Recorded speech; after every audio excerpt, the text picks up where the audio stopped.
President Trump still will not commit to a peaceful transition of power if he loses the election. Several Republicans spoke out against the president's recent remarks yesterday, though they did so without referring to him by name. Now, this all comes as President Trump's appointed FBI Director Christopher Wray said in a congressional hearing yesterday that the agency is not finding evidence of nationwide voter fraud through mail-in voting or otherwise. White House Chief of Staff Mark Meadows tried to clarify the president's position earlier on CBS This Morning.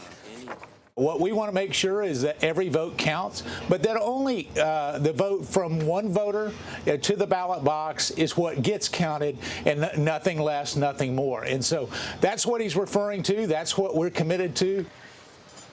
All right, Ben Tracy is following the latest from the White House, and he joins us now.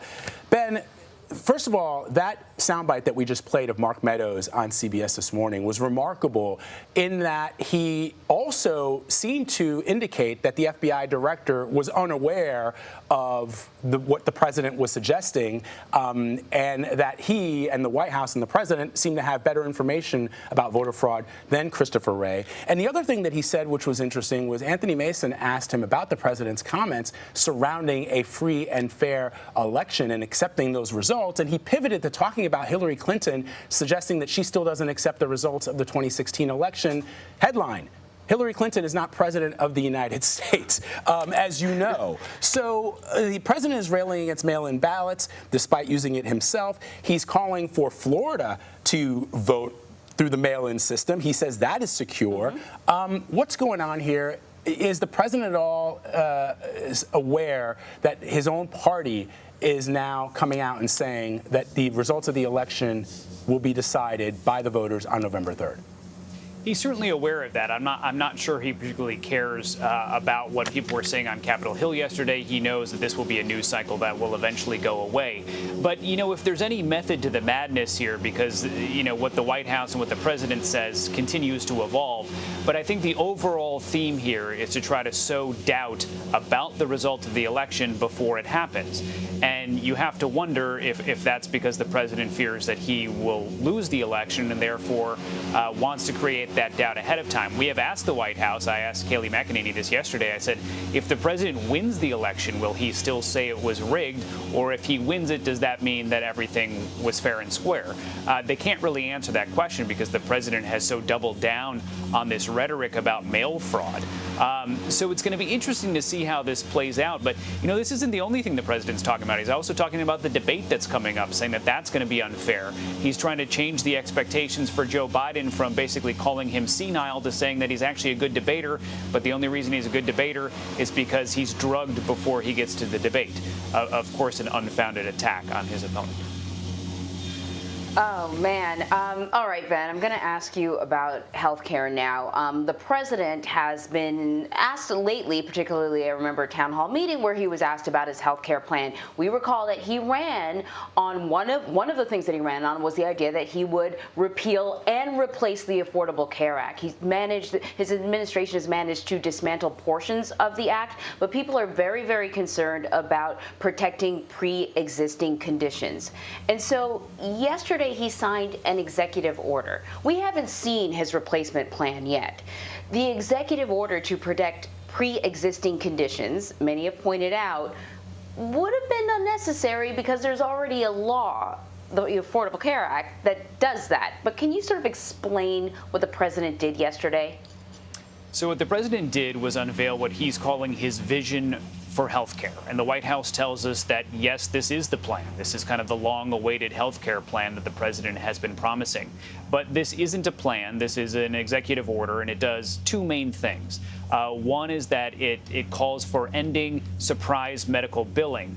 But there's no legal weight in the executive order to actually do that. So what it does is direct Congress to pass legislation to end surprise medical billing. And if Congress fails to do that, then it directs the Department of Health and Human Services to issue a regulation to try to do that on its own. The second thing, and you mentioned this, is that the president signed this executive order that basically what he says is makes it the official policy of the United States to protect pre-existing conditions, to cover those pre-existing conditions. The president made a big point of signing that and then coming out of that and said, this is now settled.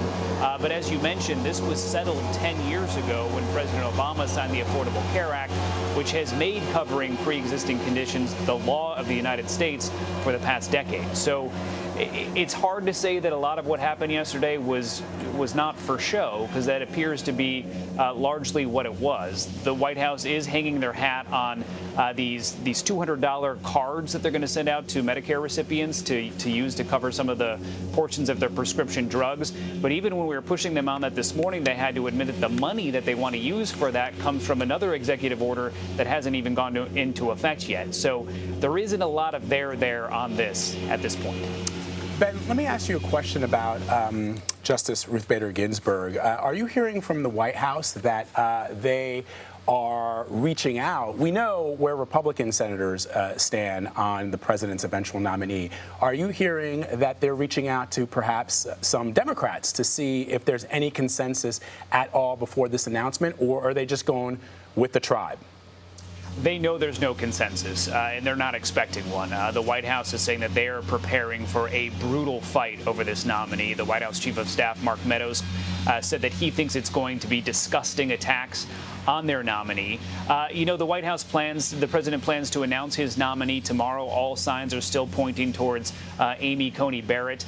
We did ask the White House Chief of Staff about it this morning. He said that this might look a little different from past nominations in terms of not necessarily having that kind of Sherpa person that takes the nominee up to Capitol Hill and you go office by office meeting with the various senators in both parties to make them feel comfortable with your nominee. They say that because of the compressed time schedule here to get this done before the election, and also because of coronavirus, those face-to-face meetings may not happen. What the White House is leaving out is that several Democratic senators have already telegraphed the fact that they don't even care to meet with the nominee because they feel like this is all kind of baked into the cake and a bit of a charade. So they're waiting for the hearing itself to try to score their points there. But, really everyone is kind of holding their fire on the person until we know exactly who it is. But you can expect this to reach a level 10 probably by about 5:30 p.m. on Saturday, about a half hour after the president says who this person is. I bet. House Speaker Nancy Pelosi says that she's pushing to introduce a new COVID-19 economic relief package.